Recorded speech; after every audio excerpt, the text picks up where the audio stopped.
వికటకవి 2వ భాగం హంపి ప్రయాణం.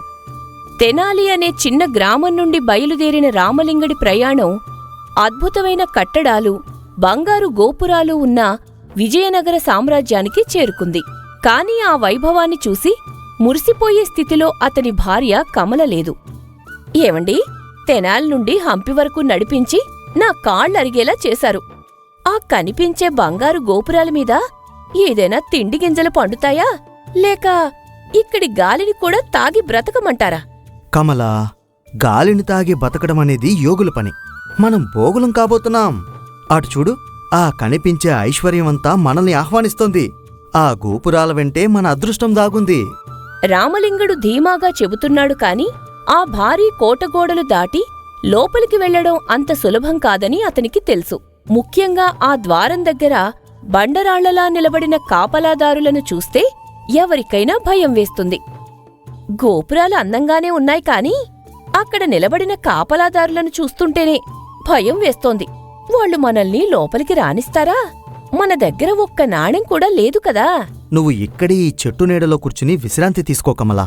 వాళ్ల దగ్గర ఆయుధాలు ఉండొచ్చు, కాని నా దగ్గర ఆలోచనలు ఉన్నాయి. ఆ కాపలాదారుల బుర్రలు ఎంత బరువున్నాయో చూసొస్తాను. కమల నిట్టూర్పు విడుస్తూ అక్కడే కూర్చుంది. రామలింగుడు తన పాతబట్టలను ఒకసారి సర్దుకుని మొహంలో ఒక అమాయకపు నవ్వుని పులుముకుని ఆ భారీ ద్వారాన్ని సమీపించాడు. అక్కడి 2 బలమైన భటులు బల్లాలు పట్టుకుని గంభీరంగా ఉన్నారు. ఏయ్, ఎవరు నువ్వు? చూడటానికి బిచ్చగాళ్ళగున్నావు. లోపలికెళ్ళడానికి వీల్లేదు. ఇక్కడ దాన ధర్మాలు చేయడం లేదు. వెనకెళ్ళా. అయ్యా, నన్ను చూసి తప్పుగా అనుకోకండి. నేను బిచ్చగాణ్ణి కాదు. నిజానికి నేనొక పెద్ద మనిషిని. కాకపోతే కాలక్రమేణా నా బట్టలు కొంచెం చిన్నవైపోయాయి. అందుకే ఇలా కనిపిస్తున్నాను. నోర్మోయ్, రాజుగారిని కలవడానికొచ్చేవాళ్ళు పట్టు వస్త్రాలు వేసుకోవాలి. నీ చిరిగిన బట్టలతో లోపలికి వెళ్తే మా ప్రాణాలు పోతాయి. ఇప్పుడే మర్యాదగా ఇక్కడి నుండి వెళ్ళిపో. భటుల కళ్లల్లో కఠినత్వం చూసిన రామలింగడు తన అంబుల పొదిలోని చమత్కారాన్ని బయటకు తీశాడు. మెల్లగా వారి దగ్గరకు జరిగి రహస్యం చెబుతున్నట్లుగా గొంతు మార్చాడు. అయ్యా, మీకొక విషయం తెలీదు. సాక్షాత్తు శ్రీకృష్ణదేవరాయలు వారే నాకోసం ఎదురుచూస్తున్నారు. నిన్న రాత్రి ఆయన నా కలలోకొచ్చారు. రామలింగా, నువ్వు రాకపోతే నా సభ వెలవెలబోతుందయ్యా.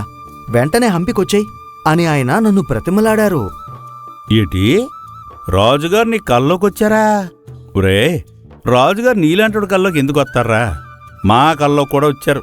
ఎవరైనా ఇలాంటి పిచ్చోడొస్తే గోబ గుయ్యమనిపించి పంపేయండి అని చెప్పారు అని భటులు పకపకా నవ్వుతుంటే రామలింగడు వెనక్కి తగ్గలేదు.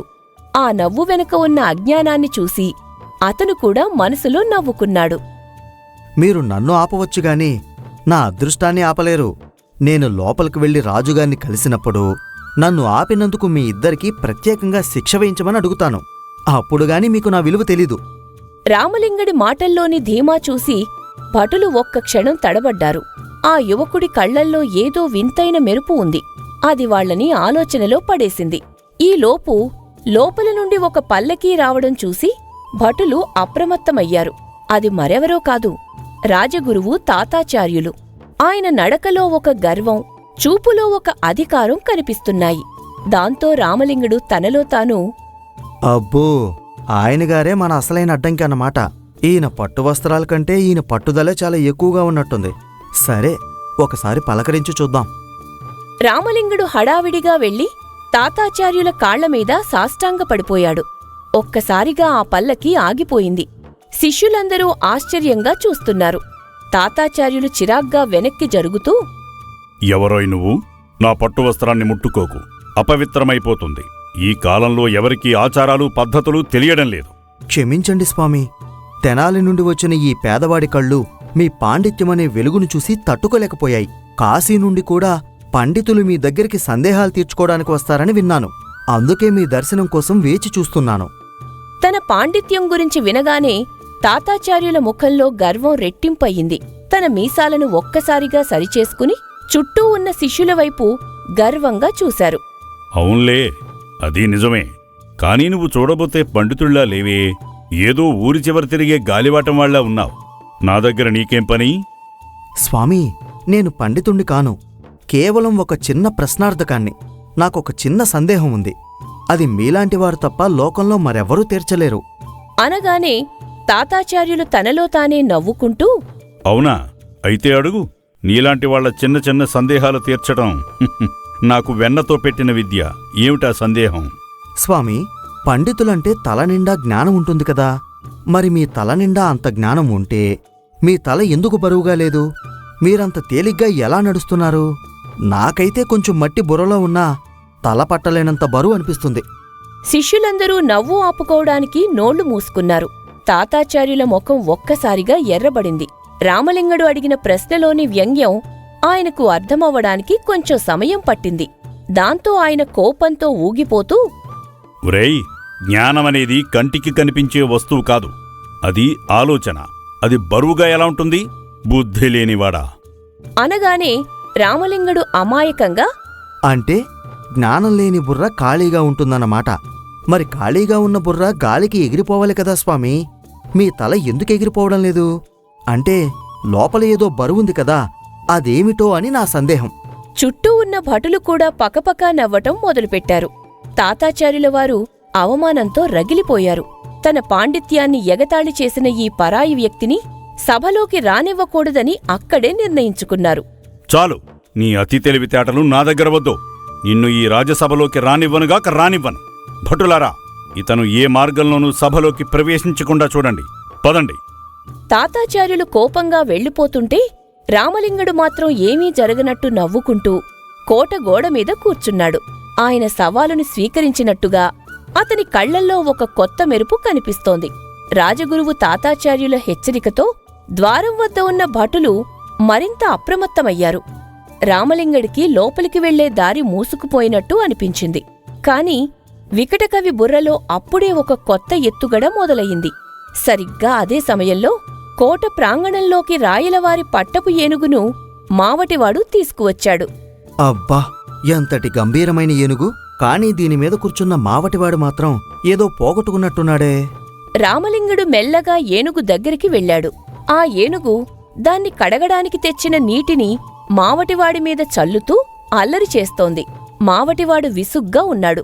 ఏమిటండి, ఈ ఏనుగు మిమ్మల్ని తడిపేస్తోందా, లేక దానికి మీ మీద ప్రేమ ఎక్కువై స్నానం చేయిస్తోందా? ఈ ఏనుగు నీకు తెలియదు బాబు. రాజుగారు సభకెళ్లే సమయం అవుతుంది.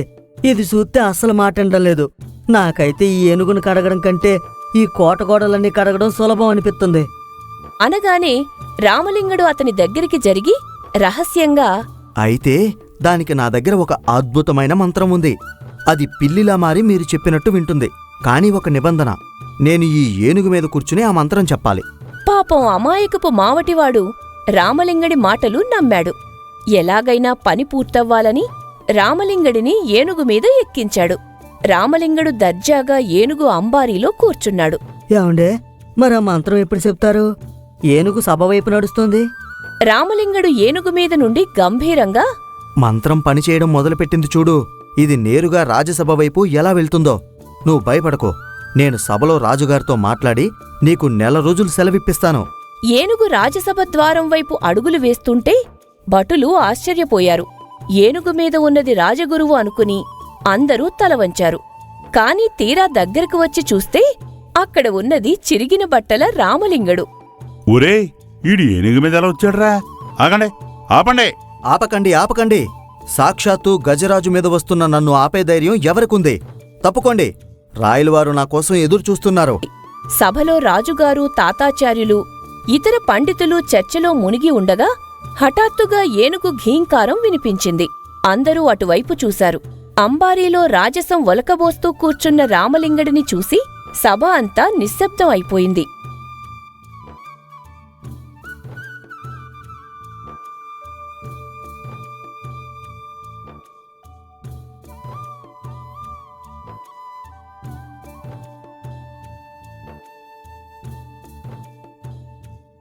రాజసభ మొత్తం నిశ్శబ్దంగా ఉంది.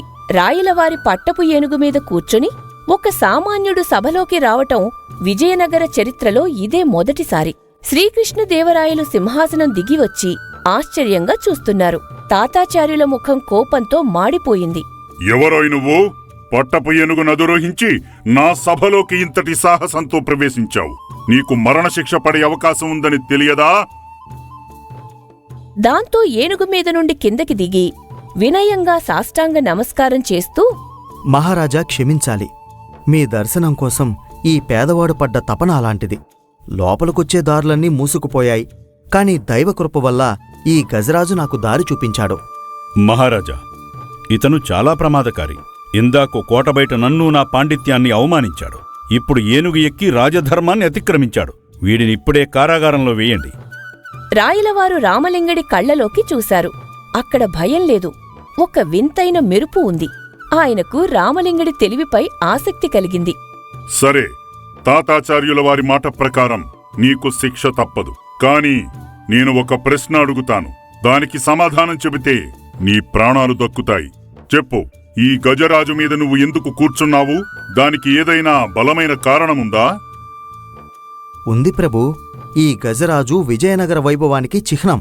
మీ పాదదుళ్లుతో పునీతమైన ఈ ఏనుగు మీద కూర్చుంటే మీలోని కొద్దిపాటి జ్ఞానమైనా నాకొస్తుందనే ఆశపడ్డాను. అయినా ప్రభూ, ఏనుగు మీద కూర్చున్నందుకు శిక్ష వేస్తానంటున్నారు. మరి ఏనుగును కడిగే మావటివాడు ప్రతిరోజూ దానిమీద కూర్చుంటాడు కదా. వాడు ప్రతిరోజూ శిక్ష అనుభవించాలా, లేక వాడు మీకంటే గొప్పవాడా? సభలో ఒక్కసారిగా గుసగుసలు మొదలయ్యాయి. రాయలవారు రామలింగడి తర్కానికి మనసులో నవ్వుకున్నారు. నీ మాటల్లో చమత్కారం ఉంది.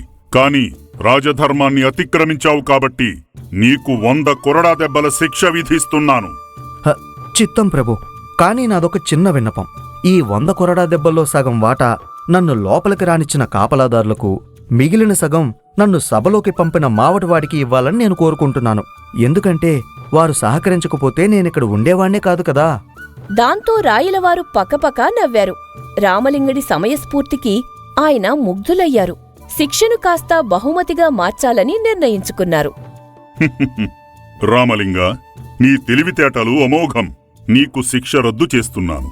అంతేకాదు, ఇప్పటి నుండి నువ్వు నా అష్టదిగ్గజాలలో ఒకడిగా ఈ సభలో వికటకవిగా కొలువులో ఉంటావు. ఇదిగో నా బహుమతి అని రాయలవారు తన మెడలోని ముత్యాలహారాన్ని తీసి రామలింగడికి వేశారు. తాతాచార్యులు అయోమయంగా చూస్తూ ఉండిపోయారు. రామలింగడు చిరునవ్వుతో హారాన్ని స్వీకరించి రాయలవారికి మరోసారి నమస్కరించాడు.